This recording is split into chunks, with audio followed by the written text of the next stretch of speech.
तो चलिए जी आगे बढ़ते हैं कॉन्ट्रैक्ट ऑफ एजेंसी की तरफ। कॉन्ट्रैक्ट ऑफ एजेंसी सबसे पहले मैं इंट्रोडक्शन की बात करूं तो इसमें एक एजेंट होता है, एक होता है प्रिंसिपल, और दोनों के बीच में एक एजेंसी का कॉन्ट्रैक्ट होता है।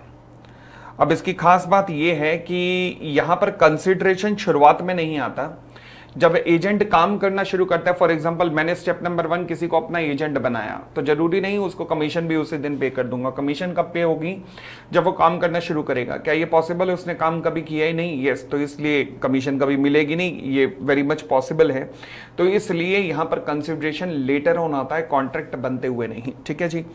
Rule on which the agency is based, हाँ, पूरा एजेंसी कौन से रूल के ऊपर बेस्ड है? एमसीक्यू पर्पज से ये सवाल पूछा जा सकता है, ध्यान रखना, एमसीक्यू पर्पज से रेलेवेंट बनता है कि एजेंसी कौन से रूल पर बेस्ड है। अरे क्या हो रहा है ये, हाँ जी, एजेंसी कौन से रूल पे बेस्ड है? तो रूल है क्वी फेसिट पर एलियम फेसिट पर से, मतलब जो व्यक्ति किसी एजेंट के थ्रू काम कर रहा है, इसका मतलब वो खुद ही काम कर रहा है। एक और रेलेवेंट चीज यहां बनती है, वो है ट्रू टेस्ट ऑफ एजेंसी। कब माना जाता है कि एजेंसी है? वो कब माना जाता है? जब एक व्यक्ति के पास capacity to bind the principal है, मतलब अपनी हरकतों से वो प्रिंसिपल को लायबल ठहरा सकता है, and make him answerable to the third party, मतलब अपनी हरकतों से वो किसी प्रिंसिपल को, अपने किसी बॉस को, थर्ड पार्टी को लायबल ठहरा सकता है। Okay, whether he can establish the privity of a contract between the principal and third party, मतलब वो ये प्रूव कर सकता है कि कॉन्ट्रैक्ट बेशक उसने किया है, मगर कॉन्ट्रैक्ट हुआ किसके बीच में है? Between a principal and third party, यानी कि he is acting on behalf of the principal, so original contract take place between a principal and third party only। तो अगर ये दोनों कंडीशन यस है, मतलब एक पार्टी अपनी हरकतों से प्रिंसिपल को लायबल ठहरा रही है, और जो वो कॉन्ट्रैक्ट कर रहा है उस कॉन्ट्रैक्ट का मतलब है कि प्रिंसिपल और थर्ड पार्टी के बीच में कॉन्ट्रैक्ट हो रहा है। अगर दोनों क्वेश्चन का आंसर यस है तो इसका मतलब ट्रू टेस्ट ऑफ एजेंसी है, मतलब वहां पर एजेंसी रिलेशनशिप एग्जिस्ट करती है। और आगे बढ़ते हैं, फिर कहता है essential of a contract of agency में एक एग्रीमेंट होना चाहिए। एग्रीमेंट एक्सप्रेस भी हो सकता है, इंप्लाइड भी हो सकता है। इंप्लाइड कैसे होगा देखते हैं। फिलहाल कॉन्ट्रैक्चुअल कैपेसिटी, कॉन्ट्रैक्चुअल कैपेसिटी में कहता है कि हर वो व्यक्ति जो कि एज ऑफ मेजॉरिटी का होगा, माइनर नहीं होगा मतलब, और जो साउंड माइंड का होगा, वही केवल एजेंट को एम्प्लॉय कर सकता है। यानी कि इसको देखकर तो पता लग रहा है कि यानी कि प्रिंसिपल की कैपेसिटी टू कॉन्ट्रैक्ट होना बहुत ज़्यादा ज़रूरी है। किसकी? प्रिंसिपल की कैपेसिटी टू कॉन्ट्रैक्ट होना बहुत ज़्यादा ज़रूरी है। ठीक है, आगे क्या एजेंट माइनर हो सकता है? इसने तो प्रिंसिपल के बारे में लिखा है, हाँ एजेंट माइनर हो सकता है। तो फिर अब होगा क्या? अगर एजेंट माइनर है तो माइनर होने का मतलब क्या होगा कि एजेंट लायबल ही नहीं होगा प्रिंसिपल को। देखो वैसे प्रिंसिपल अपनी हरकतों के लिए, एजेंट अपनी हरकतों के लिए प्रिंसिपल को लायबल होता है, परंतु अगर एजेंट माइनर है तो वो तो लायबल ही नहीं होगा ना भैया। फिर तो चले कंसिडरेशन, अगर मैं कंसिडरेशन की बात करूं तो कोई भी कंसिडरेशन नहीं रिक्वायर्ड जिस टाइम एजेंसी बनाई जाती है, तो कंसिडरेशन लेटर ऑन पिक्चर में आता है। फिर contract, privity of contract between principal and third party. देखो जी, बेशक एजेंट कॉन्ट्रैक्ट करवा रहा है कस्टमर से, बट एजेंट किसके बिहाफ पर काम करता है? प्रिंसिपल। तो एक्चुअल में कॉन्ट्रैक्ट किसके बीच में होता है? प्रिंसिपल एंड कस्टमर के बीच में।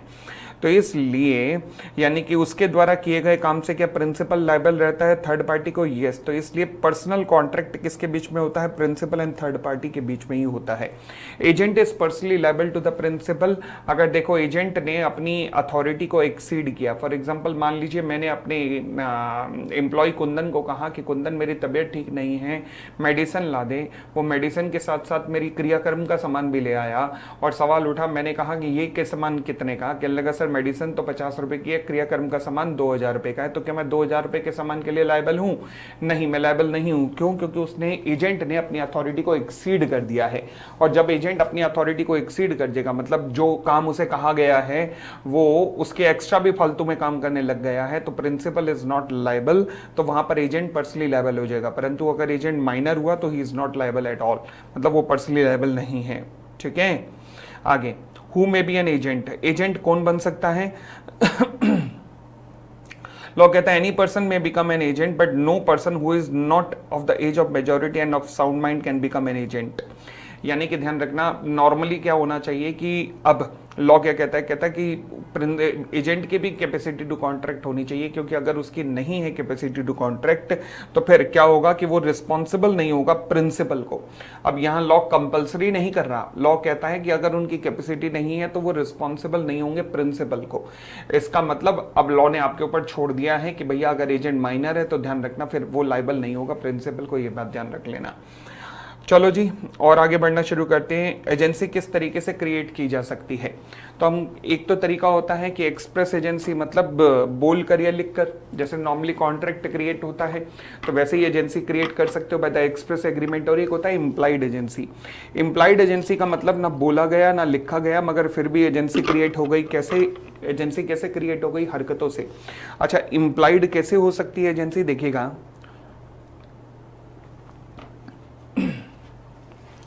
कैसे हो सकती है? हम कहते हैं agency bye estoppel. For example, मान लीजिए मेरे को क्लासेस लेने के लिए कहीं हॉल नहीं मिल रहा था, तो मेरा जो एजेंट है कुंदन, वो गया एक हॉल के ओनर के पास। मैं भी सामने खड़ा था और मेरे सामने कह रहा है कि ये अपने पोपली सर है, इन्हें हॉल चाहिए आपका रेंट पर। हॉल के ओनर ने कहा 25,000 रुपये लगेंगे एक क्लास के। कुंदन ने कहा कोई दिक्कत नहीं, पोपली साहब है अपने, कोई दिक्कत नहीं। मैं खड़ा खड़ा मुस्कुरा रहा हूँ, मैं मना नहीं कर रहा। तो क्या मैं हॉल ओनर को लायबल हो चुका हूँ? यस, अपनी हरकतों से मैं बता चुका हूँ कि जो भी कुंदन कर रहा है वो मेरे बिहाफ पर कर रहा है, यानी कि जो भी कुंदन कर रहा है उसको मेरी कंसेंट है। तो इस तरीके से क्या एजेंसी एंटर्ड हो रही है? Yes, this is called agency bye estoppel. मैं अपनी हरकतों से सामने वाले को बता रहा हूँ कि हाँ हाँ, जो कुंदन कर रहा है वो ठीक है, वो मेरे एजेंट के रूप में काम कर रहा है, तो लेटर ऑन मैं मना नहीं कर सकता। तो इसे ही अपन लोग एजेंसी बाय स्टॉपल कहते हैं। यानी कि जैसे वर्ड देख लीजिएगा, अगर कोई व्यक्ति अपने वर्ड्स ऑफ माउथ या फिर राइटिंग या फिर हरकतों से सामने वाले को यकीन दिला दे कि जो सामने वाला हरकतें कर रहा है वो उसका एजेंट ही है, जबकि वो रियलिटी में एजेंट नहीं है, तो फिर अब मैं मना नहीं कर सकता। जिसने मैंने ये हरकतें की हैं तो मैं ये मना नहीं कर सकता। अब एजेंसी बाय स्टॉपल के लिए कुछ कंडीशन सेटिस्फाई होनी जरूरी है। पहला, principal must have made a representation, मतलब प्रिंसिपल ने हरकतें की हों।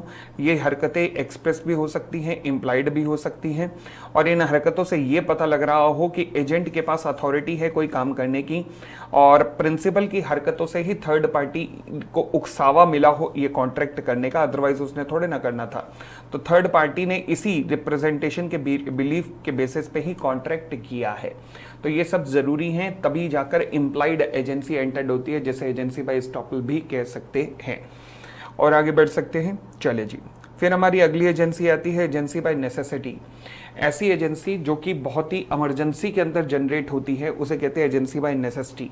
अब एजेंसी बाय नेसेसिटी में एजेंट द्वारा किए गए काम के लिए प्रिंसिपल लायबल होगा अगर कुछ एक कंडीशन सेटिस्फाई हो जाएंगी। फॉर एग्जांपल, मान लीजिए मैंने एक पेरिशेबल आइटम रेलवे से भेजी, बट जयपुर के अंदर कुछ कारणों से ट्रेन रुक गई और आगे चल नहीं पा रही थी ट्रेन। मान लीजिए कोई बहुत बड़ा एक्सीडेंट हो गया वहाँ आगे रेल की पटरियों पर, तो जो ट्रेन का टीसी था उसने लोकल गांव वालों को मेरे जो सेब संतरे जो भेज रहा था मैं ट्रेन के अंदर, वो सब उठा के बेच दिए हल्के फुल्के दाम पर।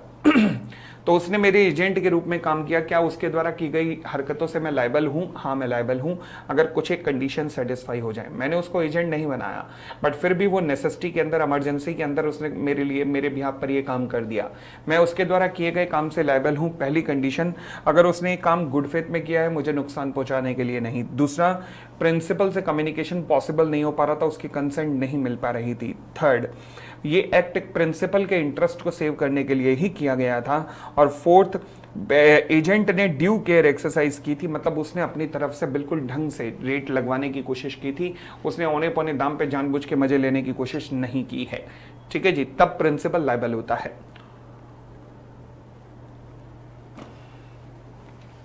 नेक्स्ट पॉइंट आता है एजेंसी बाय रेटिफिकेशन। इसका मतलब क्या है? इसका मतलब ये है कि मान लीजिए मेरे साले साहब का अगर डिनर ऑर्गेनाइज करना है मैंने, और मैंने होटल ताज के अंदर अगर बुकिंग करनी थी उसके लिए, अपने साले साहब के लिए, परंतु मैं बुकिंग नहीं कर रहा था, तो इतने में मेरे पड़ोसी जाके मेरे बिहार पर बुकिंग करवा के ले आया। सवाल उठा, मैंने पड़ोसी को कहा था कि जाके बुकिंग करा होटल ताज के अंदर, डिनर की बुकिंग करा नहीं, बट वो फिर भी चौधरी बन के करा के आया। सवाल उठा, अब मेरे पास दो ऑप्शन है, क्या मैं अपने पड़ोसी के द्वारा किए गए काम को या तो हाँ कर दूं या ना कर दूं। अगर मैंने हाँ कर दिया तो होगा क्या कि मतलब मेरे पड़ोसी ने मेरे बिहाफ पर काम किया है और मैंने उसे हाँ कर दिया, इसे कहते हैं एजेंसी बाय रेटिफिकेशन। रेटिफिकेशन का मतलब होता है कि आपके बिहाफ पर एज एन एजेंट कोई व्यक्ति काम कर चुका है और अब आप उसे उस काम के लिए अपनी कंसेंट प्रोवाइड कर रहे हैं, तो इसे कहते हैं एजेंसी बाय रेटिफिकेशन।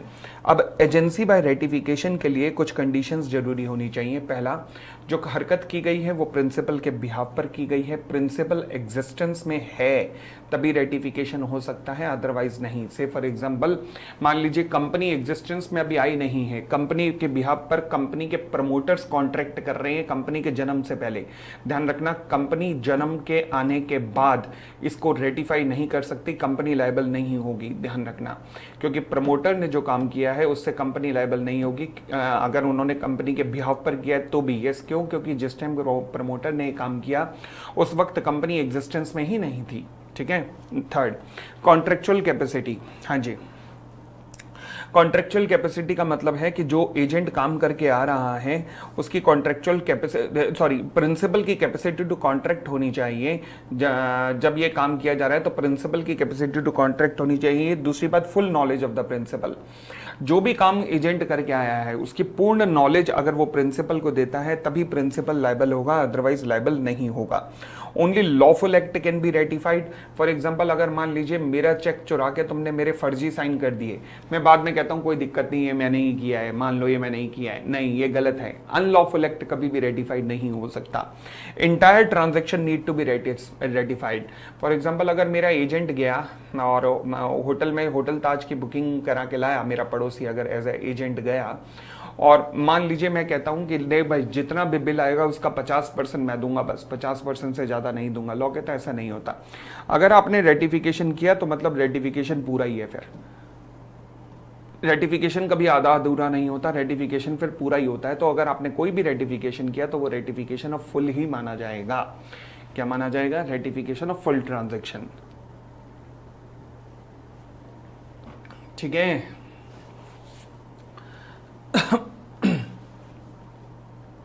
अगली बात, ratification can be done by the principal only. हाँ जी, केवल प्रिंसिपल ही रेटिफिकेशन कर सकता है और कोई नहीं। रेटिफिकेशन रीजनेबल टाइम में होनी चाहिए, रेटिफिकेशन रीजनेबल टाइम में होनी चाहिए। ओके। अब कहता है only those act which the principal has the authority to perform can be ratified. मतलब जो प्रिंसिपल कर सकता है काम वही। For example ultra vires act. For example company, अगर मान लीजिए कंपनी के बिहाफ पर आप कोई कॉन्ट्रैक्ट कर रहे हो, कंपनी गारमेंट्स की इंडस्ट्री में आप केमिकल का काम कर रहे हो, तो कंपनी के पास इस एक्ट को रेटिफाई करने की अथॉरिटी नहीं है। तो यानी कि वही एक्ट रेटिफाई हो सकते हैं जिनको रेटिफाई करने की अथॉरिटी प्रिंसिपल के पास हो। अगर आप कंपनी के बिहाफ पर कोई भी कॉन्ट्रैक्ट कर रहे हो तो वो करो ना जो कंपनी कर सकते हैं, मतलब उसके ऑब्जेक्ट क्लॉज के अंदर हो, उसके ऑब्जेक्ट क्लॉज से बाहर मत हो।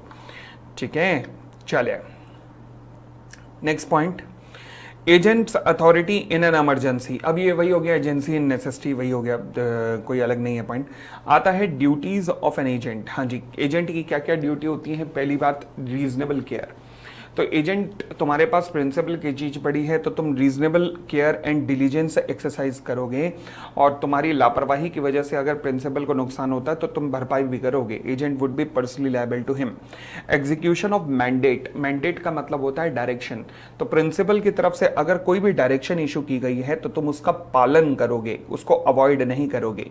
जैसे यहां पर क्या हुआ था कि प्रिंसिपल ने एजेंट को कहा कि भैया ये जो मेरा स्टॉक है ना इसका इंश्योरेंस करवा दे। एजेंट ने कहा जी हो जाएगा, ठीक है जी, और प्रीमियम वगैरह भी इसने प्रिंसिपल से काट लिया कि मैं इसका इंश्योरेंस करा रहा हूं, बट नहीं कराया। The goods were lost in an explosion. तो क्या एजेंट लायबल होगा? हाँ, क्योंकि आपने प्रिंसिपल के मैंडेट का पालन नहीं किया है। ये अपने आप में केस स्टडी में आ सकता है, और केस लॉ भी ध्यान रखना, पन्नालाल जानकीदास वर्सेस मोहनलाल के नाम से। अच्छा क्वेश्चन आंसर इस पर पूछा जा सकता है। Agent's duty to communicate with the principal. अगर आपको कुछ भी समझ नहीं आ रहा तो ये रिस्पॉन्सिबिलिटी बनती है कि आप प्रिंसिपल से पहले पूछो, उसकी सजेशन लो कि मुझे क्या करना चाहिए इस केस में। Direction of principal, and use of diligence, मतलब कभी भी काम कर रहे होगे तो अपना दिमाग लगा के काम करोगे, प्रिंसिपल का नुकसान करवाने के लिए काम मत करना। Not to act at his own, ये इंपॉर्टेंट है, ये अपने आप में पेपर में आ सकता है, ध्यान रखना। एक ऊपर वाला आ सकता है पन्ना लाल वाला केस, और एक ये अपने आप में आ सकता है। कभी वो ऐसे नहीं पूछेगा define the different duties of the agent, वो हमेशा इनमें से किसी एक पॉइंट को पूछेगा, और इस सारे पॉइंट्स में 2 पॉइंट्स बनते हैं जिन पे केस स्टडी बन सकती है, एक वो जो सेकंड वाला और एक 6th वाला। हाँ जी, कहता है agent must not act at his own account while dealing with the third party. तो थर्ड पार्टी को ये नहीं दिखाएगा कि हाँ जी मैं ही, ये गुड्स मेरी हैं, ये नहीं दिखाएगा, तो कभी भी अपने अकाउंट पे डील नहीं करेगा। अच्छा, right of the principal when the agent deals on his own account, तो क्या होगा अगर मान लीजिए एजेंट अपने अकाउंट पे डील कर लेता है, तो फिर प्रिंसिपल का राइट क्या होगा। देखिएगा, जैसे कि ए ने डायरेक्शन दी बी को कि ए की ना प्रॉपर्टी वगैरह बेच दो, बी ने कहा जी कोई दिक्कत नहीं है। बी ने ये प्रॉपर्टी खुद खरीद ली सी के नाम पर, आप किसी दोस्त को बुलाया सी के नाम से और एक्चुअल में खरीदी खुद।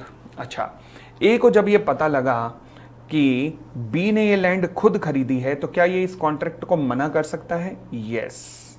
अगर बी ने ये बात छुपाई ए से कि वही खरीद रहा है प्रॉपर्टी, तो ए इस कॉन्ट्रैक्ट को मना कर सकता है। क्यों? क्योंकि दोनों के बीच में प्रिंसिपल एजेंट का रिलेशनशिप है।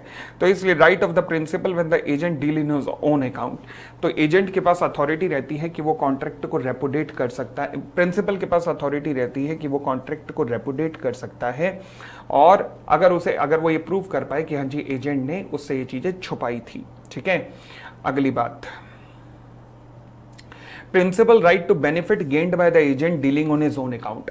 पता लगा ये प्रॉपर्टी जो है बी ने ली सी के नाम पे, इसको आगे बेच दी, अब इसको आगे बेच दी और प्रॉफिट कमाया, तो जो प्रॉफिट कमाया है वो सारे का सारा तुझे प्रिंसिपल को लौटाना भी पड़ेगा।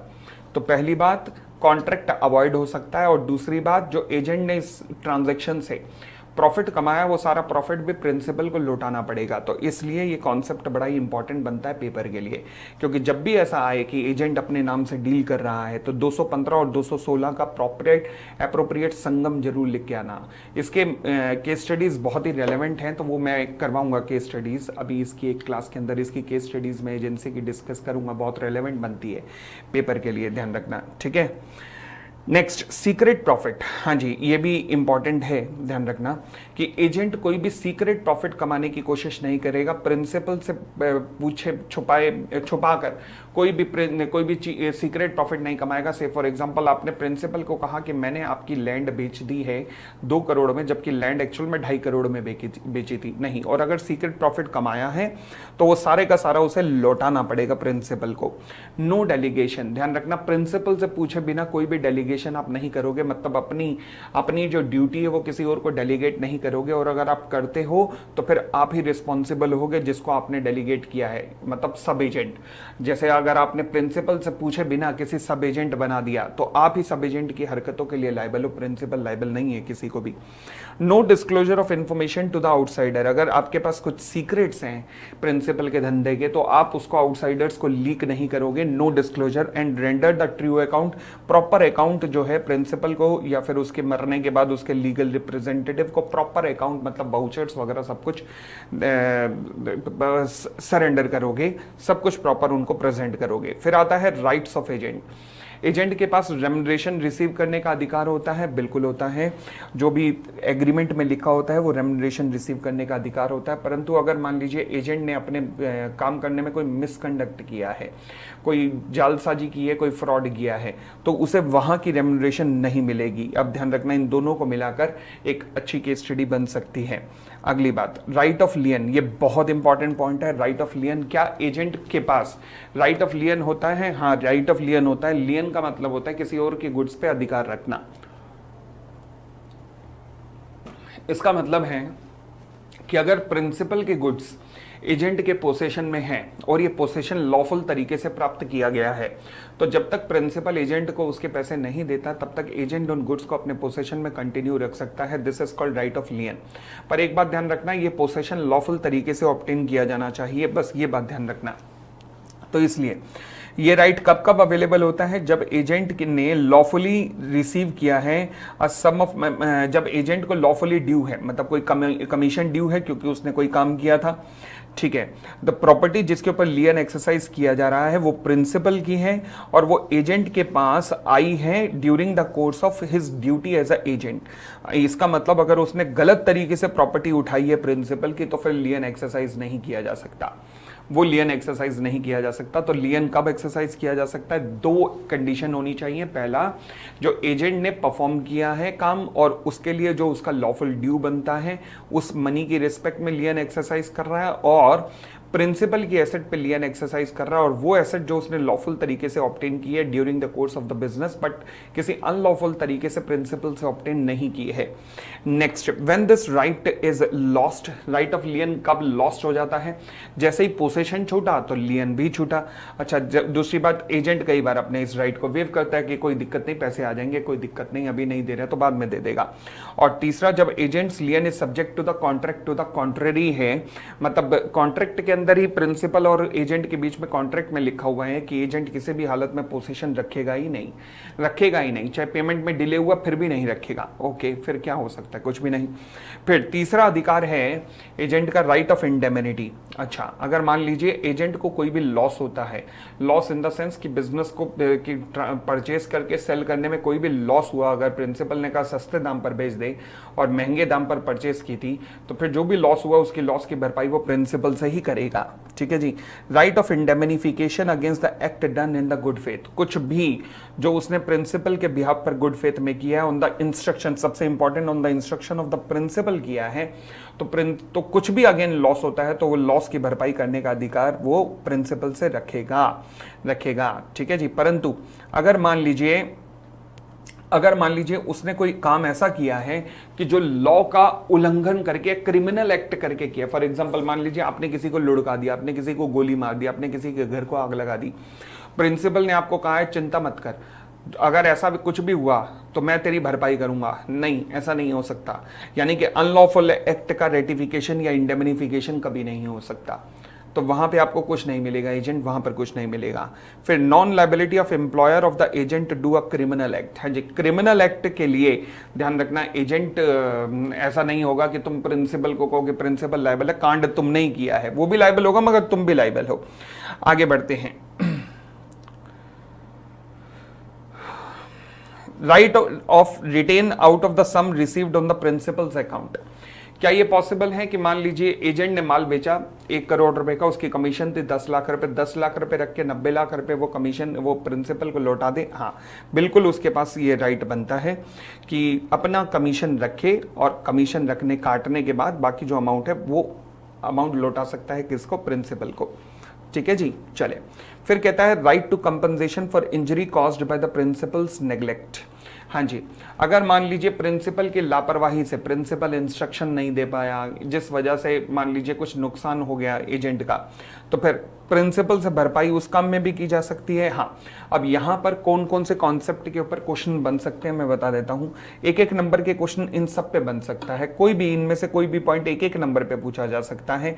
लियन अपने आप में 4 नंबर का सवाल बन सकता है, रेम्युनरेशन अपने आप में 2 नंबर का सवाल बन सकता है, बस सबसे इंपॉर्टेंट लियन का है। और फिर राइट ऑफ इंडेमनिटी अपने आप उसके बारे में भी पूछ सकता है कि इंडेमनिटी से रिलेटेड अधिकार क्या है, ध्यान रखना ABC ये तीनों पूछ सकता है। तो लियन, इंडेमनिटी ये सुपर डुपर इंपॉर्टेंट बनते हैं इस कॉन्सेप्ट में से।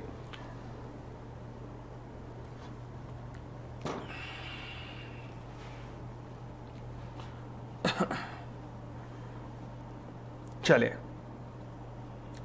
अब हम आते हैं डिफरेंट टाइप्स ऑफ एजेंट पर। डिफरेंट टाइप्स ऑफ एजेंट, देखो जी 2 तरीके के एजेंट हो सकते हैं, एक होता है सब एजेंट, एक होता है सब्स्टिट्यूटेड एजेंट। सब एजेंट का मतलब होता है एजेंट के नीचे जो एक और एजेंट है उसे सब एजेंट कहते हैं। इसकी खास बात यह है कि किसको रिपोर्ट करता है? मेन एजेंट को। ओके, तो यानी कि एक होता है प्रिंसिपल, उसके नीचे मेन एजेंट, फिर आता है सब एजेंट। अच्छा, ये सब एजेंट 2 तरीके से अपॉइंट हो सकता है। शायद इसको अपॉइंट करने से पहले अपने प्रिंसिपल की कंसेंट ली हो या फिर अपने प्रिंसिपल की कंसेंट ना ली हो। अगर तो प्रिंसिपल की कंसेंट लेकर सब एजेंट को अपॉइंट किया गया है तो हम उसे कहते हैं सब एजेंट इज प्रॉपरली अपॉइंटेड। परंतु परंतु अगर प्रिंसिपल की कंसेंट के बिना सब एजेंट को अपॉइंट किया गया है तो हम कहते हैं प्रिंसिपल इज नॉट, सब agent is not properly appointed. अगर मान लीजिए सब एजेंट प्रॉपरली अपॉइंटेड है, अगर सब एजेंट प्रॉपरली अपॉइंटेड है तो क्या होगा, तो फिर उसके द्वारा किए गए काम के लिए प्रिंसिपल थर्ड पार्टी को लायबल होगा, प्रिंसिपल थर्ड पार्टी को लायबल होगा। मगर अगर ये कुछ गड़बड़ करता है सब एजेंट, तो प्रिंसिपल सब एजेंट को डायरेक्टली स्यू नहीं कर सकता, प्रिंसिपल मेन एजेंट को कहेगा और मेन एजेंट ही सब एजेंट को स्यू कर सकता है, ठीक है ना। तो सब एजेंट लायबल जो है ओरिजिनल एजेंट को ही रहेगा, ध्यान रखना। परंतु अगर मान लीजिए प्रिंसिपल को बताए बिना सब एजेंट अपॉइंट किया गया है, तो प्रिंसिपल जो है थर्ड पार्टी यानी कि कस्टमर को लायबल नहीं होगा, ओरिजिनल एजेंट ही प्रिंसिपल को भी लायबल होगा और थर्ड पार्टी को भी लायबल होगा, ठीक है जी। चलिए फिर हमारा आता है दूसरा agent called as substituted agent. एक ऐसा एजेंट जो इंट्रोड्यूस कराया गया प्रिंसिपल को, किसके द्वारा, मेन एजेंट के द्वारा, बट जो डायरेक्टली रिपोर्ट करता है प्रिंसिपल को, यानी कि वो मेन एजेंट को रिपोर्ट नहीं करता, वो डायरेक्टली प्रिंसिपल को रिपोर्ट करता है। ऐसा कब होता है, फॉर एग्जाम्पल मान लीजिए मैंने कपड़े बेचने के लिए अपना एक एजेंट अपॉइंट कर रखा है, राजस्थान में मैंने कपड़े बेचे, परंतु राजस्थान के ग्राहक ने पैसे नहीं दिए। अब क्योंकि पैसे नहीं दिए तो मैंने क्या किया, राजस्थान में एक एडवोकेट अपॉइंट किया, मैंने अपने एजेंट को कहा कि तू मुझे एक एडवोकेट ला दे। अब वो जो एडवोकेट मुझे रेफर किया गया वो मेन एजेंट के द्वारा रेफर किया गया, बट वो एडवोकेट वो थोड़ा ना कपड़े बेच रहा है, तो देयर इज नो नीड कि वो मेन एजेंट को रिपोर्ट करे।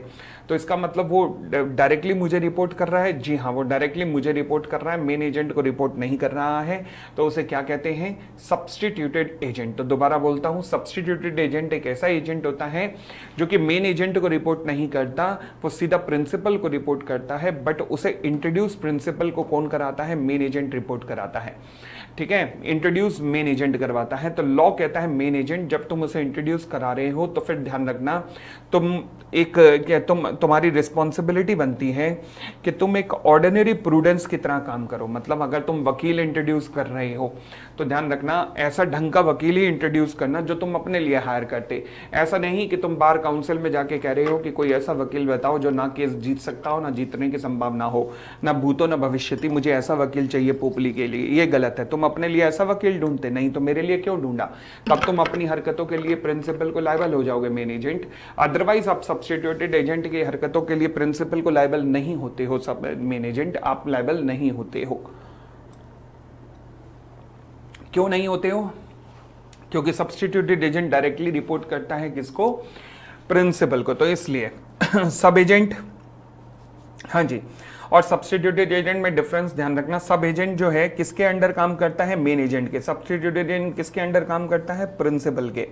अच्छा एजेंट जो है सब एजेंट को अपॉइंट भी करता है प्लस अपनी अथॉरिटी भी डेलीगेट करता है। सब्स्टिट्यूटेड एजेंट जो है उसके बारे में मैं कह सकता हूं कि एजेंट अपनी अथॉरिटी डेलीगेट नहीं करता, क्यों, क्योंकि उसका काम ही अलग हो रहा होता है। अच्छा, सब एजेंट और प्रिंसिपल के बीच में कोई भी कॉन्ट्रैक्ट नहीं होता है, परंतु यहां पर प्रिंसिपल और सब्स्टिट्यूटेड एजेंट के बीच में प्रॉपर कॉन्ट्रैक्ट होता है। आगे, sub agent has no right of action against the principal, remuneration के लिए वो मेन एजेंट को ही स्यू कर सकता है सिमिलरली, परंतु सब्स्टिट्यूटेड एजेंट के पास राइट ऑफ रेम्यूनरेशन क्लेम करने का अधिकार प्रिंसिपल से होता है। इम्प्रॉपर अपॉइंटमेंट, सब एजेंट इम्प्रॉपरली अपॉइंट किया जा सकता है, बट सब्स्टिट्यूटेड एजेंट का इम्प्रॉपर अपॉइंटमेंट कैसे करोगे, हो ही नहीं सकता वो, क्योंकि वो तो डायरेक्टली प्रिंसिपल को रिपोर्ट करता है। Liability of the agent, main agent जो है सब एजेंट के कामों के लिए लायबल रहता है, बट एजेंट की ड्यूटी खत्म हो जाती है जैसे ही वो इंट्रोड्यूस करवा देता है सब्स्टिट्यूटेड एजेंट और प्रिंसिपल को। बस 2 सितारों का होगा जमीन पे मिलन आज की रात, बस खत्म हो गई आपकी ड्यूटी।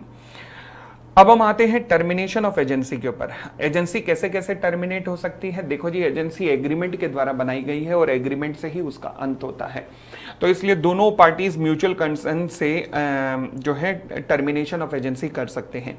फिर दूसरा तरीका होता है रेवोकेशन बाय द प्रिंसिपल। तो प्रिंसिपल कभी भी एजेंट की अथॉरिटी को रिवोक कर सकता है, बिल्कुल कर सकता है, बट कुछ ऐसे केसेस होते हैं जहां पर एजेंसी रिवोक नहीं की जाती और उन सभी के सभी केसेस को इररिवोकेबल एजेंसी के नाम दिया जाता है। बहुत इंपॉर्टेंट है पेपर के लिए। अब इररिवोकेबल एजेंसी कब कब बनती है, कब कब बनती है? पहला, agency coupled with interest. Agency coupled with interest का मतलब क्या है कि मान लीजिए राम ने श्याम को 5 लाख रुपए देने थे, नहीं दे पाया, डिफॉल्ट कर दिया, तो फिर अब हुआ क्या? जब श्याम ने प्रेशर डाला तो राम ने कहा ले मेरी कार की चाबी ले जा, और कार बेच के अपने पैसे रिकवर कर लियो। कार कौन बेचेगा? श्याम बेचेगा। तो श्याम कौन बन गया? एजेंट। और राम कौन बन गया? प्रिंसिपल। अब श्याम एजेंट क्यों बना है? क्योंकि उसे अपने 5 लाख रुपए रिकवर करने हैं। तो अपने अमाउंट की रिकवरी के लिए, क्योंकि आपने एजेंसी स्वीकार की है, this is called agency coupled with interest. Ram, अब तुम एजेंसी को वापस नहीं ले सकते, ध्यान रखना।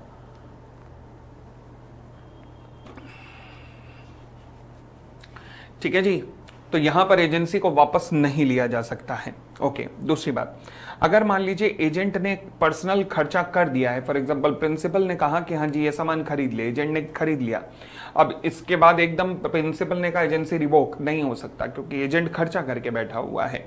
Third, where the agent has partly exercise his authority. Agent ने माल परचेज करके बेचना था, परचेज कर लिया, सेल करने से पहले एजेंसी रिवोक हो गई, नहीं हो सकती, क्योंकि he has already partly exercise his authority. Where the agency was for a fix period. मान लीजिए ये जितनी आप होंडा की डीलरशिप या मारुति की डीलरशिप देखते हैं जिनमें कारें खड़ी होती हैं, तो ये 5-5, 10-10 साल की डीलरशिप होती है। क्या इनको समय से पहले विड्रॉ किया जा सकता है? बिल्कुल भी विड्रॉ नहीं किया जा सकता, क्योंकि ये फिक्स पीरियड की होती है, ठीक है ना। अदरवाइज आपको कंपनसेशन देनी पड़ेगी एज अ प्रिंसिपल। हाँ जी, compensation for revocation by the principal. अगर मान लीजिए समय से पहले प्रिंसिपल एजेंसी को रिवोक करना चाहता है, तो फिर उसे कंपनसेशन देनी पड़ेगी एजेंट को। Notice of revocation.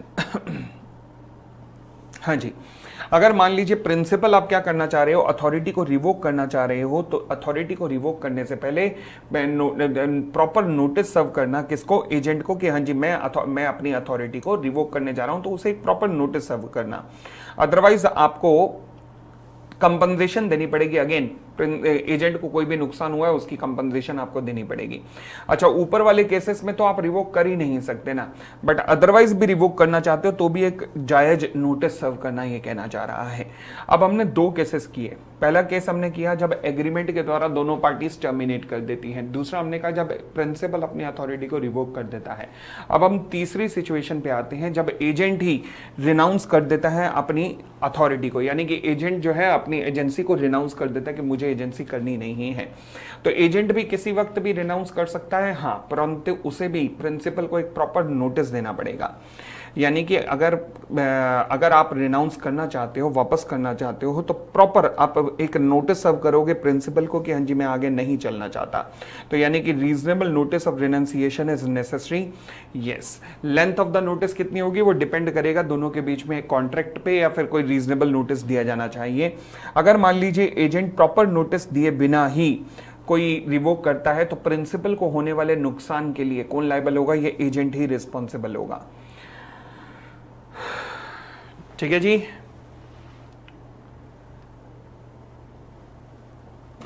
सिमिलरली अगर एजेंसी कोई फिक्स पीरियड की है, ये पॉसिबल है कि प्रिंसिपल ने काफी खर्चा किया हो और फिक्स पीरियड की एजेंसी हुई हो। अब एजेंट अगर उससे पहले अगर छोड़ना चाह रहा है तो ध्यान रखना आप नहीं छोड़ सकते, अदरवाइज आपको कंपनसेशन करना पड़ेगा प्रिंसिपल को, जो भी उसको नुकसान हुआ उसके लिए कंपनसेट करना पड़ेगा। तो ये सारे हमने 3 तरीके देखे। पहला, दोनों की कंसेंट से, प्रिंसिपल के रिवोकेशन से और एजेंट के रिनंसिएशन से। उसके अलावा कुछ और लॉ में भी कारण लिखे हैं जिनके कारण टर्मिनेशन ऑफ एजेंसी हो सकता है। वो कौन कौन से कारण हैं? They are called termination of agency by the operation of law. उनमें कौन कौन से कारण आते हैं? पहला, कंप्लीशन ऑफ बिजनेस।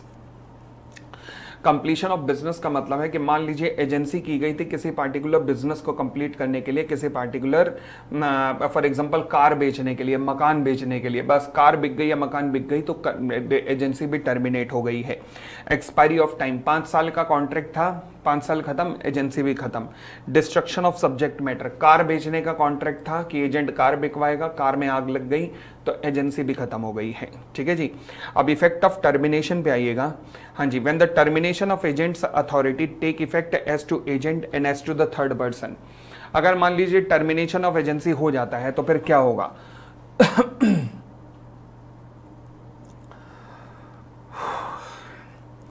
क्या कहता है जी, इफेक्ट ऑफ टर्मिनेशन। अच्छा कॉन्सेप्ट है, ध्यान से देखिएगा। When the termination of agent's authority take effect as to the agent and as to the third person. कहता है जी termination of the authority of an agent does not so far as regard the agent take effect, so far as regard the agent, जहां तक agent का सवाल है, take effect before it become known to him. Termination तब तक नहीं होगा जब तक एजेंट को इस बारे में पता ना हो, और so far as regard the third person before it become known to them. तो यानी कि वो थर्ड पार्टी भी तब तक लायबल नहीं होगी जब तक उन्हें इस बात का पता हो। तो ध्यान रखना, टर्मिनेशन कब माना जाएगा, जब एजेंट को भी इस बात का पता हो और थर्ड पार्टी को भी इस बात का पता हो। अगर थर्ड पार्टी को इस बात का नहीं पता कि एजेंसी टर्मिनेट हो चुकी है, तो क्या थर्ड पार्टी प्रिंसिपल को स्यू कर सकती है? हाँ, तो इसलिए थर्ड पार्टी को भी बताना जरूरी है कि एजेंसी रिलेशनशिप टर्मिनेट हो चुका है, और एजेंट को भी बताना जरूरी है। और आगे बढ़ते हैं, अदरवाइज प्रिंसिपल आपको स्यू किया जा सकता है। फिर agents duty on the termination of agency by the principles death और इंसैनिटी। तो अगर मान लीजिए प्रिंसिपल की डेथ हो गई है, प्रिंसिपल पागल हो गया है, तो एजेंट तुम्हारा कर्तव्य क्या बनता है? तुम्हें ऑल रीजनेबल स्टेप्स लेने पड़ेंगे for the protection and preservation of the interest entrusted to him. यानी कि जो भी तुम्हारी रिस्पॉन्सिबिलिटी सौंपी गई है, ट्रू अकाउंट रेंडर करो। एजेंट को टर्मिनेशन, एजेंसी टर्मिनेट करते हुए सब कुछ सच्चा सच्चा ईमानदारी से बना के दे दो वहां पर। ठीक है जी, नेक्स्ट पॉइंट। फिर आता है टर्मिनेशन ऑफ सब एजेंट्स अथॉरिटी, सब एजेंट्स की अथॉरिटी।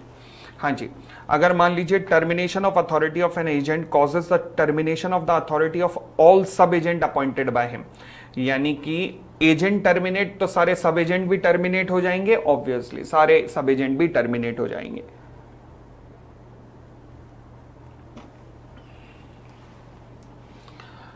तो एजेंट का टर्मिनेशन मतलब सभी के सभी सब एजेंट का भी टर्मिनेशन, यस, उनका भी टर्मिनेशन हो चुका है।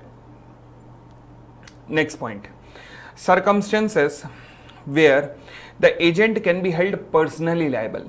अब हम अभी तक तो जानते हैं कि प्रिंसिपल के द्वारा की गई हरकतों, एजेंट के द्वारा की गई हरकतों के लिए प्रिंसिपल लायबल होता है। हाँ जी, बट कई बार एजेंट के द्वारा की गई हरकतों के लिए एजेंट ही पर्सनली लायबल होता है। वो कब कब? पहला, agent can not personally enforce nor by bound by any contract on behalf of the principal. मतलब कहता है जी, in the absence of any contract to that effect an agent can not personally enforce contract enter into by him on behalf of his principal nor he is personally bound by them.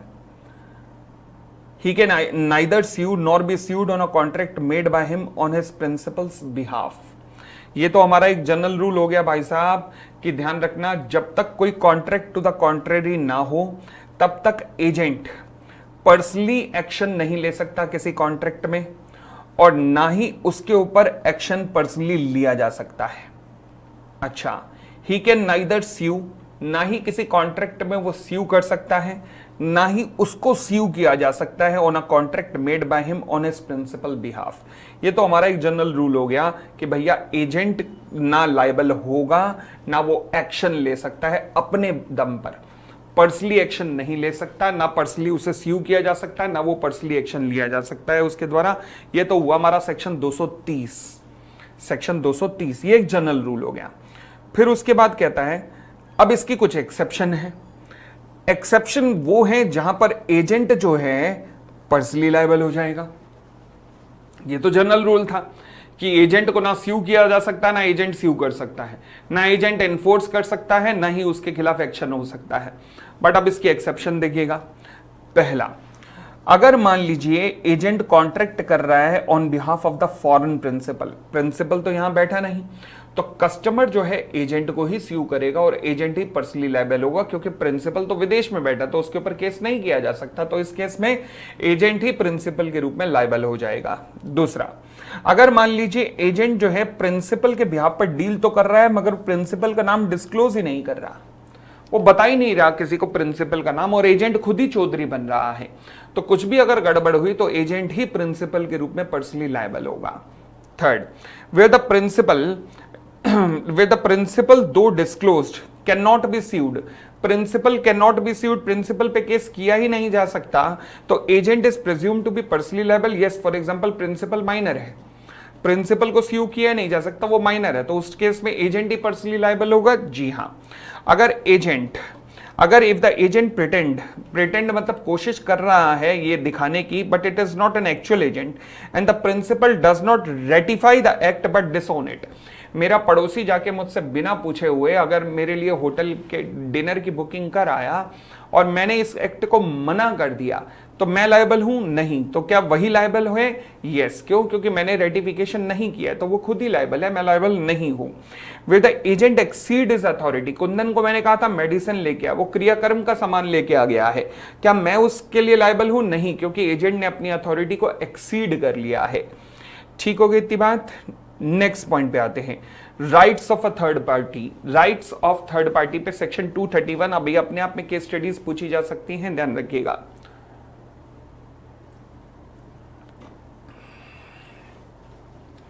कहता है जी, rights of parties to a contract made by the undisclosed agent. Okay, क्या मतलब है इसका? देखिएगा, घटना क्या घटी, ये शाहरुख खान वाला सीन याद आता है मुझे, जब उन्हें कौन सा था स्टेडियम, वानखेड़े स्टेडियम में एंट्री करने से मना कर दिया गया था। ए मान लीजिए टिकट ले लेता है, मान लीजिए ए नाम का बंदा टिकट लेता है, एजेंट है, किसके लिए? इंडिया वर्सेस पाकिस्तान के मैच के लिए, इंडिया वर्सेस पाक। ये टिकट ली जा रही है फॉर पी, प्रिंसिपल के लिए। अच्छा, पी जो है वो बैन था, was not allowed to enter stadium, तो इसलिए उसने ए को कहा प्रिंसिपल, क्योंकि P was not allowed to enter into a stadium, उसके पास्ट के कुकृत्य ऐसे रहेंगे, उटपटांग काम ऐसे रहे होंगे कि उसको अलाउ नहीं थी एंट्री स्टेडियम में, तो उसने ए को कहा कि मेरे यहाँ पे टिकट खरीद ले। अब मैनेजमेंट कमेटी को तो नहीं पता था, बट उन्हें जैसे ही बाद में पता लगा, क्या वो मना कर सकते हैं? Yes. Management committee can refuse P, yes. ये है सेक्शन 231। पढ़िए, राइट ऑफ पार्टीज, मतलब थर्ड पार्टी की बात कर रहे हैं, मैनेजमेंट कमेटी की, to a contract made by undisclosed agent. कहता है इफ द एजेंट कॉन्ट्रैक्ट करता है with a person who neither knows nor has a reason to suspect that is an agent, उन्हें बिल्कुल भी शक नहीं है कि वो एजेंट के रूप में काम कर रहा है, तो इस प्रिंसिपल में require the performance of the contract. तो प्रिंसिपल कह सकता है कि मैं करूंगा कॉन्ट्रैक्ट, मतलब मैं एंटर करूंगा स्टेडियम में, but the other contracting party, but the management committee है, उनका प्रिंसिपल के अगेंस्ट में अधिकार वही का वही रहेगा जो उनका अधिकार एजेंट के रूप में होता, कि अगर एजेंट ही प्रिंसिपल होता। मतलब मैनेजमेंट कमेटी जो है वो पी के खिलाफ वही एक्शन ले सकती है जो कि ए के खिलाफ लेती। अगर ए के खिलाफ भी एक्शन लेती, ए ने टिकट परचेज की है, उनको नहीं पता कि ये टिकट पी के लिए परचेज की गई है, तो जो उनका राइट ए के अगेंस्ट था, क्योंकि ए ने टिकट परचेज की है, वही राइट अब पी के अगेंस्ट हो जाएगा। ठीक हो गई इतनी बात? चलिए नेक्स्ट पॉइंट, कहता है performance of contract with the agent suppose to be the principal. Performance of the contract with the agent suppose to be the principal, section 232। अब ये क्या कहता है, देखिएगा ये क्या कहता है। कहता है जी, मान लीजिए ये ए है, ये बी है, ए जो है एजेंट है ऑफ बी फॉर ₹50,000। ओहो, एजेंट मत कहो, इसे कहो डेटर कहो, डेटर है बी का, यानी कि ए ने बी को 50,000 रुपए देने हैं। अच्छा, अब हुआ क्या, ए ने बी को राइस बेचे 1 लाख रुपए के,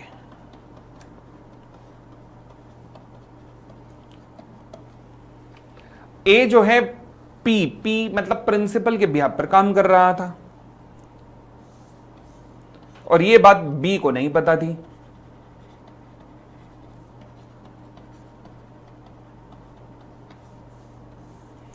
ऑन बिहाफ ऑफ पी बेचे हैं, बी वॉज नॉट अवेयर। तो बी ने क्या किया, 50,000 लेने थे, 1 लाख रुपए के राइस लिए, 50,000 काट के 50,000 वापस कर दिए। अब पी चिल्लाता हुआ आया कि नहीं नहीं, मुझे तो 1 लाख वापस दो, ये तुम्हारे दोनों के बीच का मामला है। भाई बी फॉर बॉम्बे कहेगा मुझे नहीं पता, मुझे नहीं पता, मैंने तो एजेंट से खरीदे हैं, तो इसलिए मैं तो अपना काट कूट के दूंगा। अब ये तुम दोनों के बीच की है, मुझे बताया गया होता या तो पहले कि ये एजेंट है, इसने तो बताया नहीं, तो फिर मैं क्या करूं। where one person make a contract with another, neither knowing nor having reasonable ground to suspect that other one is an agent. The principal, if he require the performance of contract, can only obtain such a performance subject to the right and obligation between the agent and other party. तो agent और other party के बीच में, यानी कि ए और B के बीच में जो आपस के राइट एंड लायबिलिटी थे, उनको एडजस्ट करने के बाद जो नेट अमाउंट बनता है, प्रिंसिपल वही रिकवर कर सकता है बस।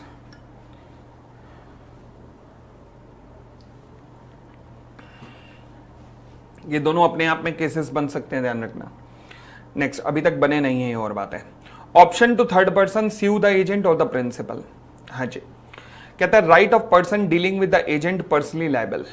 ओके, अगर मान लीजिए एजेंट पर्सनली लायबल है उन सारे केसेस में, तो person dealing with him may hold या तो उसको या फिर उसके प्रिंसिपल को भी लायबल ठहरा सकता है उन सभी केसेस में। फॉर एग्जांपल, अगर मान लीजिए फॉरेन प्रिंसिपल के बिहाफ पर काम कर रहे हो, मैं अगर फॉरेन प्रिंसिपल के ऊपर भी केस करना चाहता हूं, कर सकता हूं, मगर मैं चाहूं तो अगर मैंने कहा जी कौन विदेशों में केस करेगा, तो मैं एजेंट के ऊपर इंडिया में केस कर देता हूं। तो वो दोनों ऑप्शन है। तो अगर मान लीजिए उन सभी केसेस में जहां एजेंट पर्सनली लायबल है, तो थर्ड पार्टी के पास ऑप्शन है कि वो एजेंट को भी स्यू कर सकती है और प्रिंसिपल को भी स्यू कर सकती है, ध्यान रखना, ठीक है। और आगे बढ़े, next point, consequences of inducing the agent or principal to act on the belief that principal or agent will be held exclusive liable। अगर मान लीजिए थर्ड पार्टी कॉन्ट्रैक्ट करती है एजेंट के साथ और ये कहकर कि एजेंट एजेंट एजेंट चिंता मत कर, मैं तेरे ऊपर तो केस करूंगा ही नहीं, मैं प्रिंसिपल के ऊपर ही केस करूंगा, तो तुम प्रिंसिपल एजेंट के ऊपर केस कर ही नहीं सकते। सिमिलरली अगर तुम प्रिंसिपल को कहते हो मैं तुम्हारे ऊपर तो केस करूंगा ही नहीं, मैं तो एजेंट के ऊपर करूंगा, तो प्रिंसिपल के ऊपर केस कर ही नहीं सकते। तो यही लिखा, where a person who has made a contract with any agent induces the agent to act upon the belief that principal only will be held liable। अगर वो एजेंट को उकसा रहा है कि चिंता मत कर, तू लायबल नहीं होगा, प्रिंसिपल ही लायबल होगा, और induces the principal to act upon the belief that agent only will be held liable, he cannot afterward hold both the agent or the principal respectively liable। मतलब अगर आप कह रहे हो कि मैं तो प्रिंसिपल पे केस करूंगा, तो प्रिंसिपल पे केस करो, अगर आप कह रहे हो एजेंट पे केस करूंगा, तो एजेंट पे ही केस करो फिर। तो चले, तो ये हमारा था कॉन्ट्रैक्ट ऑफ एजेंसी। अभी बस थोड़ा सा रह गया position of principal in relation to third party. अब वो प्रिंसिपल की पोजीशन थर्ड पार्टी के रिलेशन क्या है बता रहा है, कहता है liability of the principal for the act within an authority of the agent. अगर एजेंट कोई भी ऐसा काम करता है जो विद इन हिज अथॉरिटी है, तो उसके द्वारा किए गए काम के लिए क्या प्रिंसिपल थर्ड पार्टी को लायबल है? जी हाँ, लायबल है, तो principal shall be liable. Second, liability of the principal when the agent exceed his authority. मैंने कहा था मेडिसिन लॉ, वो लाया क्रियाक्रम का सामान, क्या मैं लायबल हूं? नहीं। तो अगर एजेंट अपनी अथॉरिटी को एक्सीड करता है, तो principal shall not be liable for the act of the agent. Third, liability of the principal inducing the believe that the agent's unauthorised act were authorised. अगर मान लीजिए प्रिंसिपल जो है सामने वाली पार्टी को यकीन दिलाता है कि ये जो काम कर रहा है एजेंट मेरी तरफ से ऑथराइज तो नहीं है, बट फिर भी कोई दिक्कत नहीं है, तो फिर प्रिंसिपल थर्ड पार्टी को लायबल होगा। ये सभी स्टॉपल वाला केस किया था ना, कि मैं खड़ा हुआ मुस्कुरा रहा हूं और मैं कुंदन मेरे बिहाफ पर हॉल का कॉन्ट्रैक्ट फिक्स कर दिया है, मैं मुस्कुरा रहा हूं, तो क्या मैं लायबल हूं? लॉ कहता है हाँ, आप लायबल हो, आप लायबल हो।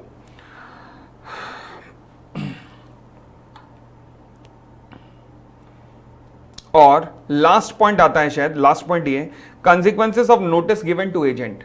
अगर कोई भी एजेंट को नोटिस दिया जाता है, फॉर एग्जांपल एजेंट को क्रेडिटर जो है माल बेचते हुए एजेंट को कह देते हैं कि भैया प्रिंसिपल को बता दियो कि माल इस बार इंफीरियर क्वालिटी का है, एजेंट फिर भी परचेज कर लेता है, मगर ये नहीं बताता बात प्रिंसिपल को। तो ध्यान रखना, प्रिंसिपल भाई तुम तो लायबल हो क्रेडिटर को, क्यों? क्योंकि तुम्हारा एजेंट उन्होंने एजेंट को इन्फॉर्म कर दिया था, और एजेंट को नोटिस देना मतलब प्रिंसिपल को नोटिस देना। ठीक हो गई थी बात। आगे, principal liability for the agent's fraud और मिसरिप्रेजेंटेशन और टॉर्ट्स। ध्यान रखना, अगर एजेंट कोई भी थर्ड पार्टी के साथ कोई फ्रॉड वगैरह करता है तो उसके लिए प्रिंसिपल लायबल है। हाँ, अगर वो काम उसने अपनी अथॉरिटी के अंडर रह के किया है, परंतु अगर एजेंट ने अथॉरिटी के बाहर निकल के कुछ किया है, फॉर एग्जांपल प्रिंसिपल गारमेंट्स में डील करता था, एजेंट्स ने गारमेंट्स बेचने में फ्रॉड वगैरह किया है, तो प्रिंसिपल लायबल है। परंतु एजेंट ने कंप्यूटर वगैरह बेचने में फ्रॉड किया है, तो प्रिंसिपल वहां लायबल नहीं है। ठीक है, चलिए जी। तो ये हमारा पूरे का पूरा कॉन्ट्रैक्ट ऑफ एजेंसी था। इसके क्वेश्चन आंसर्स भी मैं ही कर